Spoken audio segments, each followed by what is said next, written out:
जय श्री हरि। प्यारे मित्रों, सनातन धर्म में बहुत से वेद और पुराणों का जिक्र किया गया है। इन वेदों और पुराणों में लिखी सभी बातें मानव कल्याण के लिए कही गई हैं।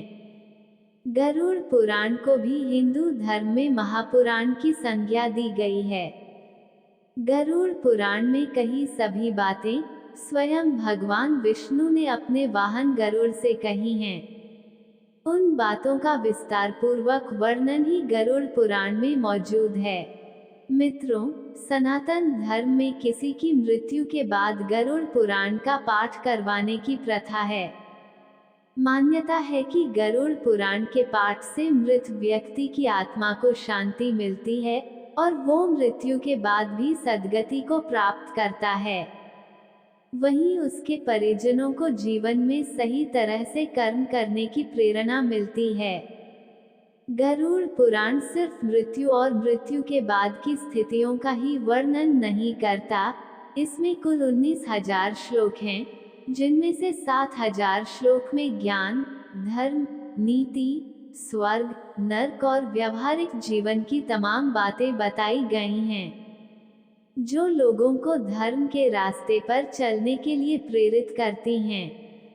गरुड़ पुराण के मुताबिक मरने के बाद व्यक्ति की आत्मा 13 दिनों तक अपने ही घर में परिजनों के बीच रहती है।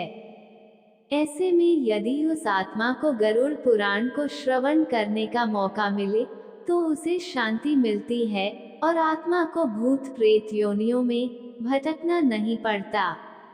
ऐसे में मृत व्यक्ति की आत्मा आसानी से अपनों से मोह को त्याग पाती है, क्योंकि उसे मुक्ति का मार्ग पता चल जाता है। इसके बाद वो सारे संताप भूलकर सद्गति को प्राप्त होती है।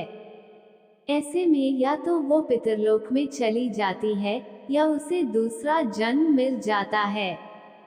गरुड़ पुराण में महापुराण भक्ति, ज्ञान, वैराग्य, सदाचार, निष्काम कर्म की महत्ता को भी बताया गया है। ऐसे में इसका पाठ सुनने के बाद मृत व्यक्ति के परिजनों को जीवन को धर्म पूर्वक जीने के नियम और तरीकों के बारे में पता चल जाता है। साथ ही कर्मों के आधार पर आत्मा की यात्रा के बारे में पूरा ज्ञान हो जाता है। सभी बातों को जानने के बाद वो अपने जीवन को सुधार सकता है। मित्रों, हम सभी जानते हैं कि जिंदगी का कोई भरोसा नहीं है। सभी को एक न एक दिन मृत्यु जरूर आनी है, लेकिन फिर भी खुद को इस स्थिति के लिए तैयार नहीं कर पाते। मृत्यु के नाम से ही डर लगता है। जीवन में अपनों से चाहे कितनी ही शिकायतें हों, लेकिन उन्हें छोड़कर जाने का मन किसी का भी नहीं करता। जब मृत्यु निकट आती है तो अपनों से मोह और ज्यादा बढ़ जाता है।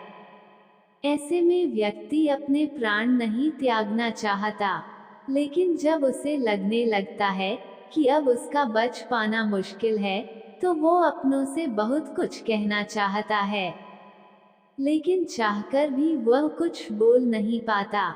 उसकी जुबान बंद हो जाती है। ऐसा क्यों होता है, इसके बारे में गरुड़ पुराण में बताया गया है। आइए जानते हैं।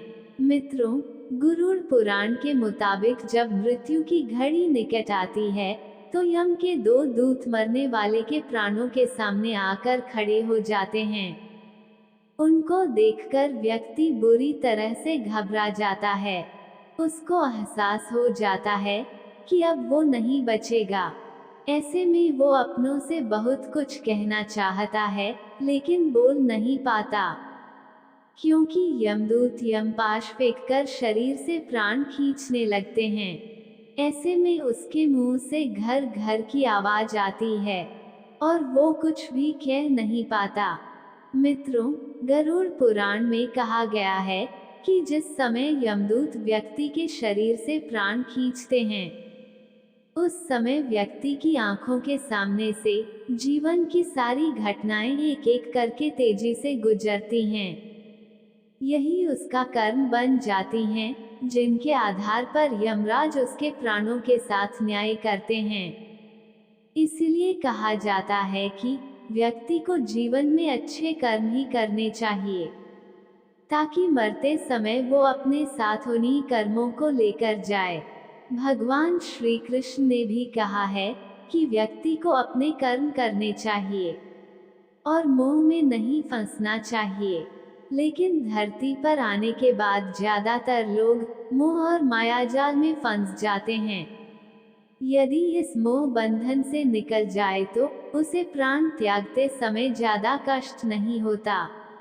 लेकिन जो लोग मरते समय भी मोह का त्याग नहीं कर पाते, उनके प्राण यमराज के दूत जबरन खींच कर ले जाते हैं और ऐसे व्यक्ति को प्राण त्यागते समय बहुत पीड़ा सहनी पड़ती है। मित्रों, अगर आपको यह वीडियो पसंद आई हो तो वीडियो को लाइक और चैनल को सब्सक्राइब जरूर करें। धन्यवाद।